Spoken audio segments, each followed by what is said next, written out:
তোমরা তালা দিবা, তোমরা হাতাহাতি করবা, আর তোমাদের ইলেকশন আমাকে করে দিতে হবে, মামার বাড়ির আবদার।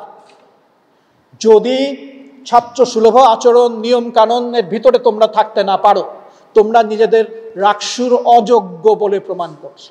আমি তো নিজে খুশি হতাম যদি সম্পূর্ণ আমাদের সামর্থ্য এবং আমাদের ভিতরে যে সৌন্দর্য আছে সেইটা দিয়েই রাকসু নির্বাচন হয়ে যেত, আমি তাতে খুশি হতাম।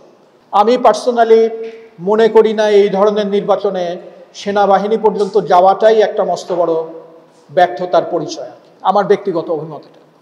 এবং আমি যতদূর মনে করি যে এই ধরনের ছাত্র সংসদ নির্বাচনে যদি সেনাবাহিনী পর্যন্ত চলে আসে, তাহলে এইটা আমাদের ছাত্র সমাজ সহ আমাদের সবার জন্যই একটা কষ্টকর ব্যাপার। শুধুমাত্র এই বিশ্ববিদ্যালয় এবং ছাত্রছাত্রীদের কথা চিন্তা করেই ওনারা দায়িত্ব ছেড়ে দেননি, এটাই ছাত্রছাত্রীদের পরম পাওয়া। কিছু শিক্ষক আছেন এই জঘন্য কথাবার্তা এবং জঘন্য পরিস্থিতি সৃষ্টি করার পরেও এই জায়গা থেকে পিছিয়ে যাচ্ছে না। আমাদেরও সুযোগ ছিল, তোমরা তালা দিবা, তোমরা হাতাহাতি করবা, আর তোমাদের ইলেকশন আমাকে করে দিতে হবে, মামার বাড়ির আবদার। যদি ছাত্র সুলভ আচরণ নিয়ম কানুনের ভিতরে তোমরা থাকতে না পারো, তোমরা নিজেদের রাকসুর অযোগ্য বলে প্রমাণ করছো। সানশাইন আটা ময়দা সুজি, ভালোবাসায় তৈরি। এই তোমাদের যোগ্যতার পরিচয় তোমরা দেবে না, আমি সালেহ হাসান নাকি দেব নাকি তোমাদের পরিচয়? ছাত্রদের দায়িত্ব নিতে হবে। প্রক্টোরিয়াল বডি কখনো ছিল কখনো ছিল না, তারা এক মুহূর্ত চুপ করে থাকে, সব সময় কাজ করেছে এবং কাজ করেছে, সংযম দেখিয়েছে, কোনো ড্রাস্টিক ব্যবস্থা নেয়নি বলেই আজকে আমরা এই জায়গায় আছি।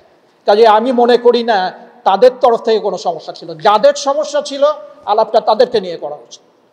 তারা যদি ভবিষ্যতে এই ধরনের আলাপ করে, আচরণবিধিতে যা কিছু আছে আমরা সেটা ইমপ্লিমেন্ট করার চেষ্টা করব। তারপরেও যদি, এটাকে আমি অসভ্যতা ছাড়া আর কোনো কিছু মনে করি না, তারপরেও যদি অসভ্যতা জারি থাকে তাহলে রাকসু নির্বাচন অসভ্যতার শিকার হবে। ডাবল মাস্টার্সের ইস্যুটা যখন আমার কাছে আসে, আমি এটাকে কমপ্লিটলি একাডেমিক ইস্যু হিসাবে দেখব। কোনো দলের প্রতি অনুরাগ বিরাগ, কোনো ব্যক্তির প্রতি অনুরাগ বিরাগ, এটা আমার জায়গা নয় এবং এই কাজ আমি করতে পারি না। আমার কাছে এটা একটা একাডেমিক ইস্যু। এই ইস্যুটা নিয়ে কালকে দুপুরের পর থেকে ছাত্র এবং শিক্ষকদের তরফ থেকে বারংবার যোগাযোগ করা হয়েছে। আমার কথা খুব পরিষ্কার, this issue should be settled, if settled it should be settled academically. এবং এর ফলে যে সিদ্ধান্তই হোক না কেন, যদি একাডেমিক সিদ্ধান্ত পর্যন্ত যায়, যে সিদ্ধান্তই হোক না কেন, it will be valid for all.